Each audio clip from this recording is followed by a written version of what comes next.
ഫാത്തിമ മോളും ഇത്താത്ത ഉമ്മു കുൽസൂമും വീട്ടിൽ തനിച്ചായി. ഉപ്പയും പോയി, എല്ലാവരും പോയി.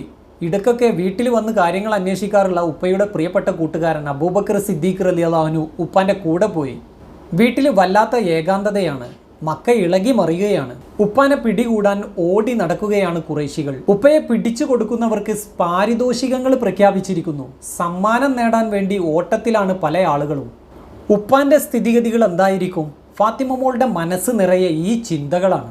മദീനയിലേക്ക് പോകുന്ന വഴികളിലൂടെ ഒരുപാട് ദൂരം ശത്രുക്കൾ ഓടിച്ചെന്ന് പല ഭാഗങ്ങളിലും തിരഞ്ഞു. എവിടെയായിരിക്കും ഒളിച്ചിരിക്കുന്നത് എന്നറിയാൻ മലമുകളിലും പൊന്തകളിലും മുഴുവൻ തിരഞ്ഞു. എവിടെയും കണ്ടെത്താനായില്ല. ഖുറൈശികൾ വളരെ നിരാശയോടെ മടങ്ങി. അവരുടെ മനസ്സിൽ പ്രതികാര ചിന്തകൾ എരിയുകയായിരുന്നു. ഉമ്മയും ഉപ്പയും ഇല്ലാത്ത ഒരു വീട്. ആ വീട്ടിൽ ഒറ്റപ്പെട്ടു പോയ രണ്ട് പെൺകുട്ടികളാണ് ഉമ്മു കുൽസൂം റളിയല്ലാഹു അൻഹു, ഫാത്തിമ റളിയല്ലാഹു അൻഹു. അവർക്കൊരു ആശ്വാസമായിട്ട് മറ്റൊരാൾ കൂടി ആ വീട്ടിലുണ്ട്. അത് മറ്റാരുമായിരുന്നില്ല, സെയ്ദ് ബിൻ ഹാരിസ് റളിയല്ലാഹു അൻഹു. അടിമച്ചന്തയിൽ നിന്ന് വാങ്ങിക്കൊണ്ടുവന്ന ഒരു അടിമക്കുട്ടിയാണ് സെയ്ദ് ബിൻ ഹാരിസ് റളിയല്ലാഹു അൻഹു. എന്നാൽ ഇന്ന് അദ്ദേഹം നല്ല കരുത്തുള്ള ഒരു യുവാവാണ്. നബി സല്ലല്ലാഹു അലൈഹി വസല്ലമ തങ്ങളുടെ രണ്ട് പെൺകുട്ടികളെ സംരക്ഷിക്കേണ്ട ചുമതല ഇന്ന് സെയ്ദിനാണ്. രാത്രി ഏറെ വൈകിയിട്ടും സെയ്ദിന് ഉറക്കം വന്നില്ല. കാരണം ഖുറൈശികൾ ഏത് സമയത്തും കയറി വരാം, ആക്രമിക്കാം. ചെറിയ ഒരു ശബ്ദം കേട്ടാൽ തന്നെ സെയ്ദ് ചാടി എണീക്കും. ശത്രുക്കൾ കയറി വരികയാണോ എന്ന് ശ്രദ്ധിക്കും. ഈ പെൺകുട്ടികളെ എത്രയും വേഗം മദീനയിലെത്തിക്കണം, എങ്കിലേ മനസമാധാനമുള്ളൂ. ഇതൊക്കെയാണ് സെയ്ദിൻ്റെ മനസ്സിലുള്ള പദ്ധതികൾ, ചിന്തകൾ. അത് അത്ര എളുപ്പമുള്ള ഒരു പണിയല്ല. ഖുറൈശികൾ ആക്രമിക്കും. വളരെ രഹസ്യമായിട്ട് കടന്നു കളയണം. ഉമ്മുൽ ഫദൽ വീട്ടിൽ വന്നിട്ട് കുട്ടികളുമായിട്ട് സംസാരിച്ചു. മദീന യാത്രയാണ് ചർച്ച. എത്രയും വേഗം കടന്നു കളയണമെന്ന് ഉമ്മുൽ ഫദലും പറഞ്ഞു. ഒടുവിൽ നാടുവിടാൻ ദിവസം നിശ്ചയിച്ചു. സെയ്ദ് റളിയല്ലാഹു അൻഹു ഒട്ടകത്തെ കൊണ്ടുവന്നു. ഒട്ടക കട്ടിൽ വെച്ചു. അതിൽ ഫാത്തിമ റളിയല്ലാഹു അൻഹു, ഉമ്മു കുൽസൂം റളിയല്ലാഹു അൻഹു അതിൽ കയറിയിരുന്നു. കൂടെ കുറച്ച് ഭക്ഷണം, വെള്ളം, വസ്ത്രം, അല്ലാതെ കാര്യമായിട്ടൊന്നും കരുതിയിരുന്നില്ല. സെയ്ദ് റളിയല്ലാഹു അൻഹു ഒട്ടകത്തിൻ്റെ മൂക്കുകയർ പിടിച്ച് നടന്നു. ഒട്ടകം നടന്നു നീങ്ങി. ആ സമയത്ത് ഫാത്തിമ റളിയല്ലാഹു അൻഹു, ഉമ്മു കുൽസൂം റളിയല്ലാഹു അൻഹു തിരിഞ്ഞു നോക്കി. പ്രിയപ്പെട്ട വീട്, ഉമ്മയും ബാപ്പയും താമസിച്ച വീട്. ഇന്ന് ആ വീട് നിശബ്ദമായിട്ട് അങ്ങനെ നിൽക്കുന്നു. നിറക്കണ്ണുകളോടെ അവർ ആ വീടിനെ വീണ്ടും വീണ്ടും നോക്കി.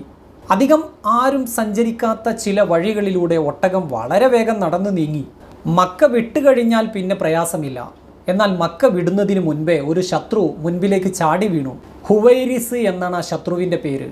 ആരടാ ഒട്ടകപ്പുറത്തിരിക്കുന്നത് എന്ന് ചോദിച്ചു. സെയ്ദ് റളിയല്ലാഹു അൻഹു മറുപടി പറഞ്ഞില്ല. ഹുവൈരിസ് ഒട്ടകത്തിൻ്റെ മൂക്കുകയറിൽ കയറി പിടിച്ചു. ഉടനെ സെയ്ദ് റളിയല്ലാഹു അൻഹു ശബ്ദിച്ചു, മര്യാദക്ക് പിടിവിടുന്നതാണ് നിനക്ക് നല്ലത്. പിടിവിടാൻ? ഇല്ല, നീ ഒട്ടകപ്പുറത്തുള്ളവരെ താഴെ ഇറക്കണം. ഇല്ല, ഒരു കാരണവശാലും ഇറക്കില്ല. അങ്ങനെയാണെങ്കിൽ ഞാൻ താഴെ ഇറക്കും. മര്യാദക്ക് മാറി നിന്നോ. ഇതും പറഞ്ഞ് ശത്രു ഹുവൈരിസ് വാൾ ചുഴറ്റി. രണ്ടുപേരും കൂടി ഏറ്റുമുട്ടി. കുട്ടികൾ ഞെട്ടിവിറച്ചു. ഹുവൈരിസ് ഒട്ടകത്തെ വെട്ടി. അത് വേദന കൊണ്ട് പുളഞ്ഞു. വീണ്ടും വെട്ടി. ഒട്ടകം മറിഞ്ഞു വീണു. ഒട്ടകക്കട്ടിൽ തെറിച്ചുപോയി. കുട്ടികൾക്ക് വേദനിച്ചു. മനസ്സും ശരീരവും കഠിനമായിട്ട് വേദനിച്ചു. ഒട്ടകക്കട്ടിലിൽ നിന്ന് പുറത്തു കടന്ന് മരുഭൂമിയിലൂടെ ഓടി. പ്രവാചക പുത്രിമാർ ജീവനും കൊണ്ട് ഓടുന്നതും അവരുടെ രക്ഷകനായ സെയ്ദ് പിന്നാലെ ഓടുന്നതും കണ്ട് ശത്രു ആർത്ത് ചിരിച്ചു. പിന്നീട് ബേജാറ് നിറഞ്ഞ കാൽനട യാത്രയായിരുന്നു.